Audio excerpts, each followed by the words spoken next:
All right. I think we got a show on our hands. All right. I want to welcome you to the Mighty Few. This is episode 3. I am Cam Jennings from epicconversions.com. I want to welcome you to episode 3 of the Mighty Few. Why do I call the show the Mighty Few? Because, man, this is for the mighty few who choose to not work for other people, who choose to try to do it themselves, who choose to take on all the accountability, who choose to take on all the blame when things go wrong, who choose to go their own way and try to make things happen. You are the mighty few, and the show is for you. This is episode 3. What are we talking about right now? We are talking about the battle that is waging right now on the internet and in the real world, although in the real world it's hidden. It's hidden a little bit more in the real world. But on the internet, it is wide open. The battle that is raging over artificial intelligence, right? What am I talking about? Well, on the one side, you have people telling you AI is the greatest thing ever, okay?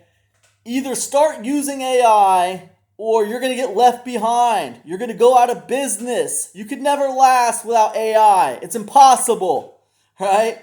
You got these AI Gestapo. It's like they have started using AI, and now they think everybody has to use AI, or they're going to go out of business. And what is it about these people who are they're always trying to convince you to use AI all the time? They're just constantly trying to convince you. It's like, it's not enough that they're using AI. They have to try to convince you to use it too. It's like everybody, they won't be satisfied until every single person is using AI for everything.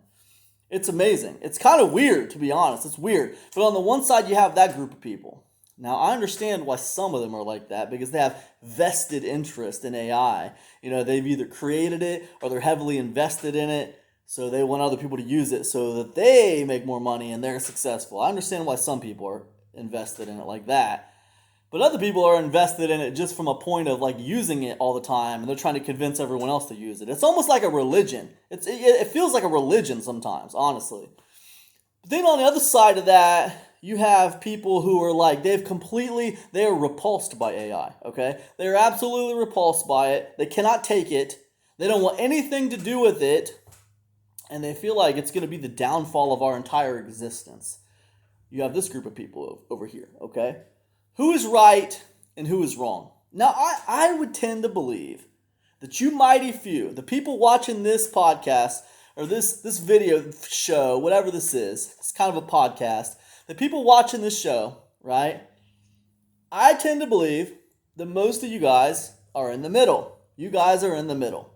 You're probably like, some of you might lean a little bit more towards one way, and some of you might lean a little bit more towards the other way. But generally, you guys are kind of like centralists. You guys are kind of like in the middle. You're not too heavy-handed on either belief, right? So I want to kind of like walk through this with AI for a minute, because here's the thing, okay? The deal is, I had a guy.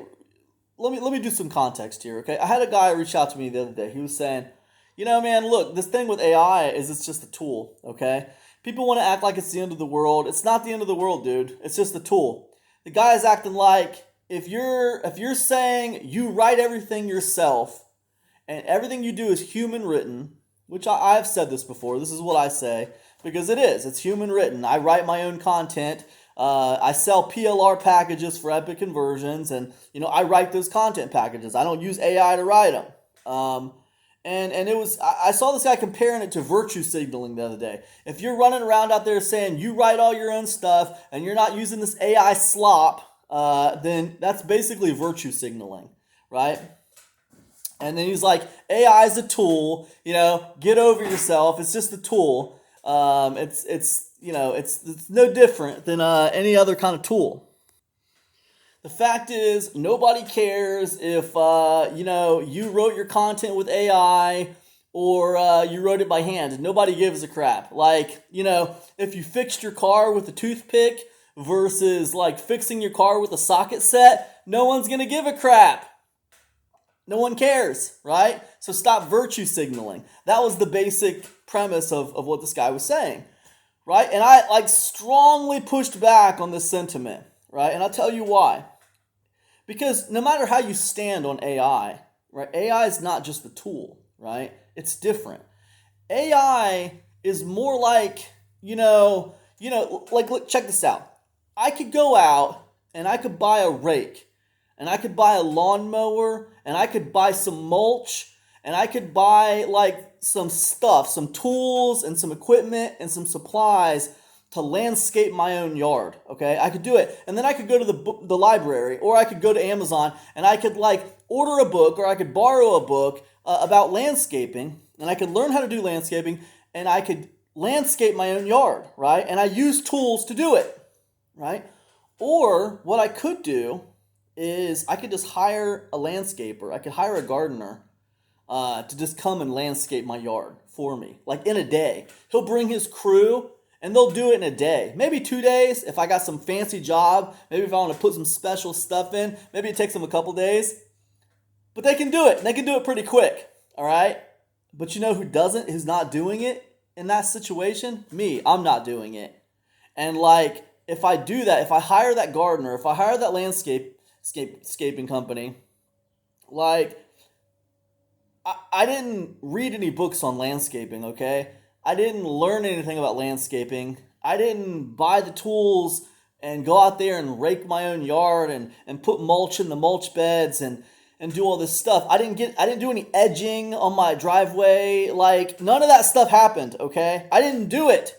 And I didn't learn how to do it, and I didn't get the experience of doing it, okay? It didn't happen, okay? So like, in that way, like,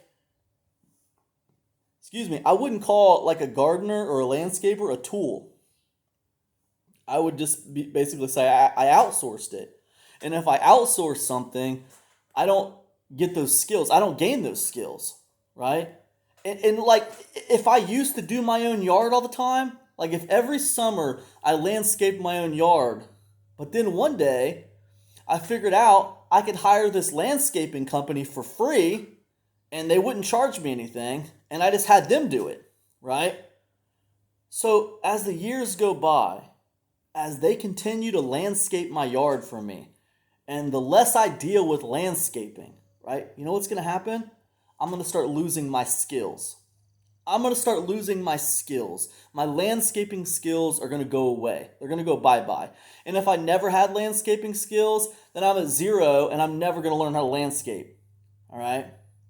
What will happen if I'm at zero is my perception of how important landscaping skills are will go down, because now I can hire somebody for free to do it for me and I don't have to worry about it, right? So my perception of this skill will decline.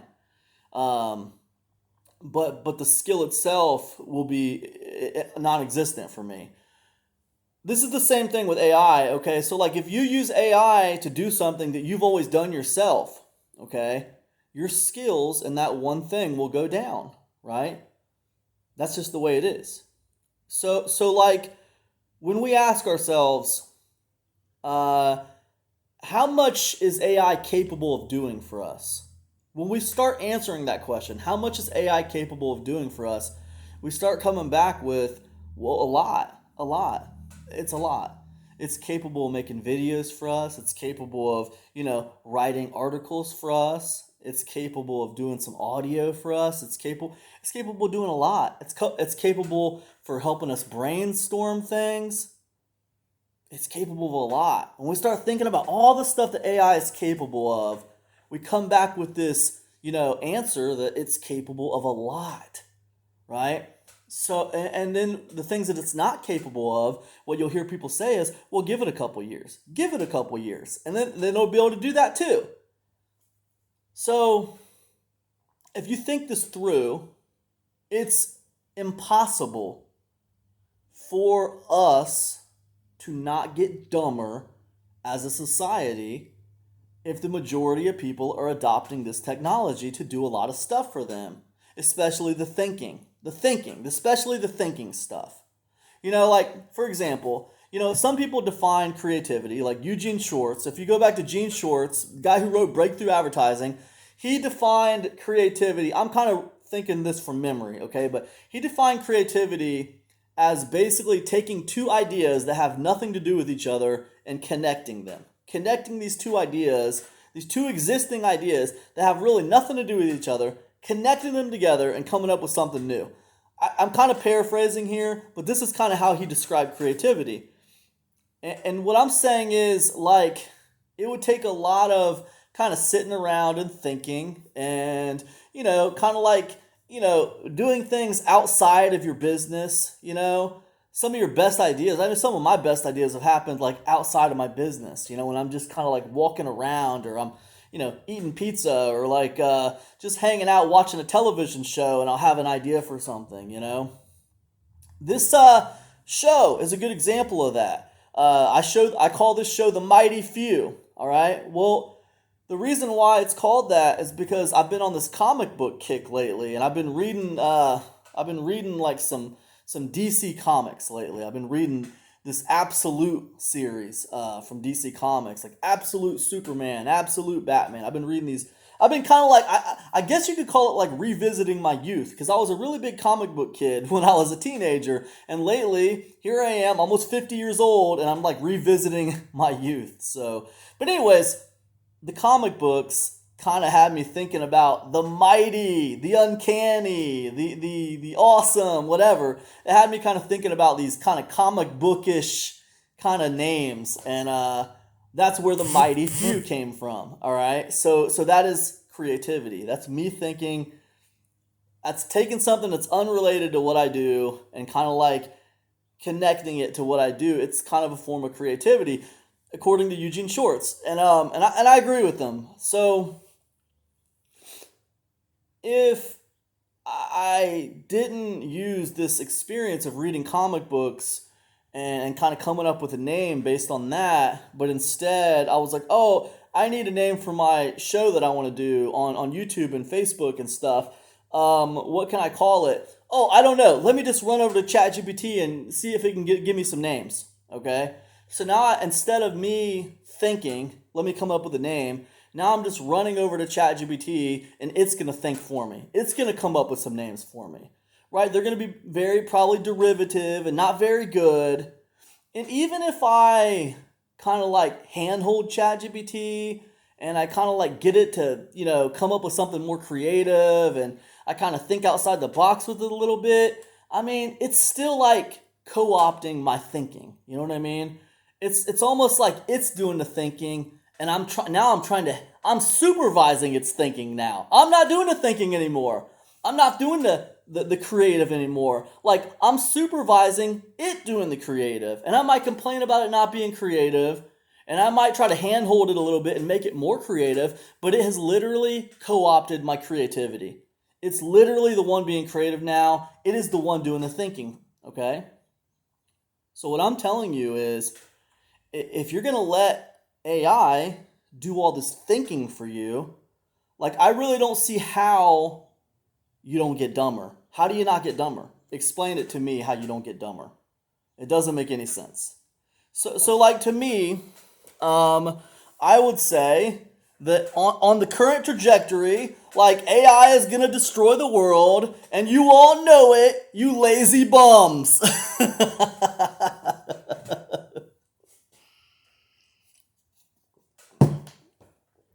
Yeah, I mean, look, it doesn't really matter what I say. Easy always wins, okay? Cheap always wins. Fast always wins. Right now, AI is free, okay? Free never goes out of style, okay? Like, look, man, you don't know how to write emails and you want to make money, but you don't know how to write emails. Man, if you could just put it together like a 10 email campaign, a 10 email campaign to promote this affiliate offer, okay? Here's what you can do. I'll give you two options. You can go read a book on how to write email copy that sells things, okay? That'll take you a couple days to read the book. First, you got to go find it somewhere and buy it. So give yourself a day to go find it and buy it, and then give yourself 2 more days to read it, and then give yourself another day to try to apply it and execute it. Give yourself another couple days to execute it and actually write the emails. for the affiliate campaign. What are we at, like a week now? We're at a week, and that's at like breakneck speed, right? The emails you write probably still aren't going to be very good because you just learn this stuff and it takes time. You could do all that, or you could just run over to like ChatGPT and have it like bang out 10 emails for you in like 5 minutes. Now, are they going to be good? No, they're not going to be good, man. They're not going to be good. I don't care what custom GPT agent you're using. They're not going to be that great, all right? Not to like a professional email copywriter like myself, all right? I've been writing emails that make money for over 10 years, so I know they're not going to be that great because I've tested it. But the bottom line is I don't think that a newbie cares that much, and a newbie's not going to know enough to care. And the thing is, a newbie will never know enough to care because they've co-opted their creativity. They've co-opted their learning out to ChatGPT, out to Gemini, out to Claude, out to some custom GPT agent, just in the name of speed, ease, convenience, and cheap and free. Okay. So when I look at all that, I say, yes, we have a major problem. I think that we're reaching a time soon where people are going to have to draw a line in the sand, and they're going to have to say, listen, I'm not okay with anything past this line, all right? And that's the way it is. I'm not okay with that. And I think that you're going to have some people, probably like myself, who kind of like really, really back away from AI and say, this isn't for me, okay? And then you're going to have some people embrace AI.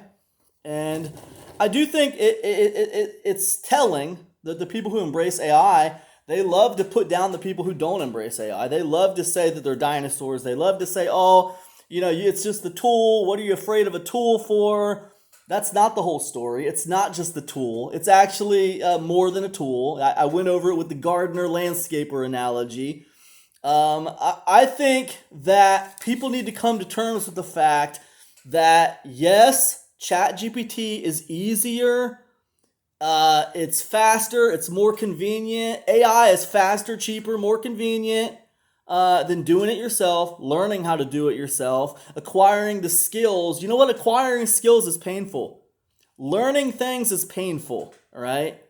People don't like to truly learn that much. It's very painful to do so. But I think that in the spirit of humanity and bettering our humanity and bettering our society, we have to continue to learn. We have to continue to grow. We have to continue to develop our skills, man. This idea of co-opting our creativity, outsourcing everything to AI, it's very stupid. We're going to make ourselves dumber, man. We're going to be worse for it, okay? We're creating a world that I am not happy leaving to my children, And I laugh. You might say, well, why are you laughing, Cam? I'm laughing because I know there's not a lot I can do about it. All I can do is draw a line in the sand and say, this is how I feel. This is why I feel that way. My experience in over a decade of selling online, I've been online since 2011. I opened Epic Conversions 2016.